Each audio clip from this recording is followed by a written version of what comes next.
যে আপনারা আল্লামা সাঈদী রহমতুল্লাহ আলাইহির আত্মার মাগফিরাত কামনায় মাহফিল করতেছেন, চিনেন ওনাকে? চিনেন আপনারা? কি হিসাবে চিনেন বলেন তো? কি হিসাবে? শুধু কোরআনের পাখি?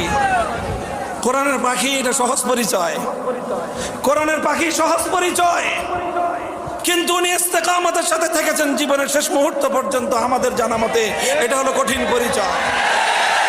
আমি যখন 2013 সালে কারাগারে গিয়েছি, তখনও তিনি কারাগারে, তখন ওনার সম্পর্কে বিস্তারিত ডিটেলস শুনেছি যে কি কি লোভ লালসা ওনাকে দেওয়া হয়েছিল। তুমি তোমার পথ ছেড়ে দাও, তোমার জন্য অনেক বড় সম্মান অপেক্ষা করছে, তোমাকে অনেক কিছু দেওয়া হবে, রাষ্ট্রীয় এই দেওয়া হবে, এই সম্মান দেওয়া হবে, এই মর্যাদা দেওয়া হবে, এই দেওয়া হবে। সব লোভ লালসাকে তিনি দুপায়ে ধরেছেন, লোভ লালসাকে তিনি কবর রচনা করেছেন, ইস্তেকামতের সাথে ঈমানের পথে ছিলেন।